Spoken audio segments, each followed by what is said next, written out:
ಯಾರಿಂದ ತಪ್ಪಿತು ಟಿಕೆಟು? ಅದನ್ನು ನಿಮ್ಮಲ್ಲೆಲ್ಲ ಹೇಳಲಿಕ್ಕೆ ಆಗೋದಿಲ್ಲ ಸರ್. ಸರ್, ಮೋದಿ ಅಮಿತ್ ಶಾ ಜೊತೆಗೆ ಯಾವಾಗಲೂ ಒನ್ ವೇ ಕಮ್ಯುನಿಕೇಷನ್ ಅಲ್ವಾ? ಹಾಗೇನಿಲ್ಲ ಸರ್, ನೀವು ಹೇಳಿದ್ದು ಸರಿ ಇದೆ. ನಾನು ಮೋದಿಯವರಲ್ಲಿ ನನ್ನ ಡಿಪಾರ್ಟ್ಮೆಂಟಲ್ಲಿ ಏನಾದ್ರು ಕೆಲಸ ಇದ್ದರೆ ಹೋಗ್ತಿದ್ದೆ, ಅಥವಾ ಅವರು ಕರೆದಾಗ ಹೋಗ್ತಿದ್ದೆ, ಅಥವಾ ಪ್ರತಿ ಬುಧವಾರ ಕ್ಯಾಬಿನೆಟ್ ಮೀಟಿಂಗ್ಗೆ ಹೋಗ್ತಿದ್ದೆ. ಇದರ ಬದಲು ಮೋದಿಯವರ ಹಿಂದೆ ಹೋಗಿ ಇದರನ್ನೊಂದು ಫೋಟೋ ತೆಗೆಸಿ ಎಲ್ಲಿ ಪೇಪರ್ಲಿ ಹಾಕಿ ಆ ರಾಜಕಾರಣ ನಾನು ಯಾವತ್ತೂ ಮಾಡಲಿಲ್ಲ. ನಾನು ಫೋಟೋ ಪ್ರಿಯನೂ ಅಲ್ಲ, ಮತ್ತು ಯಾವಾಗಲೂ ಹೋಗಿ ಅನಗತ್ಯವಾಗಿ ಹೋಗುವಂಥದ್ದನ್ನು ನಾನು ನನ್ನ ಜೀವನದಲ್ಲಿ ಯಾರ ಹಿಂದೆ ಹೋಗಲಿಲ್ಲ. ನೀವು ಹೇಳಿದ್ದು ಸರಿ ಇದೆ. ಅವರು ಹೆಚ್ಚು ನಮ್ಮ ಕಡೆಯಿಂದ ನಮಗೆ ಅವರಲ್ಲಿ ಮಾತಾಡಲಿಕ್ಕೂ ಸ್ವಲ್ಪ ಹೆದರಿಕೆ ಆ ರೀತಿ ಆದ ಕಾರಣ ಅವರು ಹೇಳಿದ್ದಕ್ಕೆ ಕೌಂಟ್ರ್ ಹೇಳೋದು ಅಥವಾ ಮತ್ತೊಂದು ಹೇಳೋ ಅಂಥದ್ದನ್ನು ಯಾರು ನಾನು ಅಂತಲ್ಲ, ಕ್ಯಾಬಿನೆಟ್ ಸುಮ್ಮನೆ ಕೇಳಿಸ್ಕೋಬೇಕು, ಅವ್ರು ಹೇಳಿದ ಕೆಲಸ ಮಾಡಬೇಕು.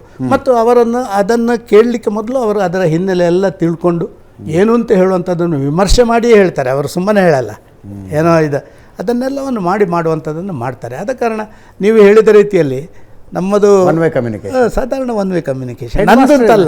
ನಂದಂತಲ್ಲ, ಹೆಡ್ ಮಾಸ್ಟ್ರಲ್ಲಿ ಆದರೂ ಕೆಲವರು ಕೇಳ್ತಾರೆ, ಇಲ್ಲಿ ಅಷ್ಟು ಇಲ್ಲ.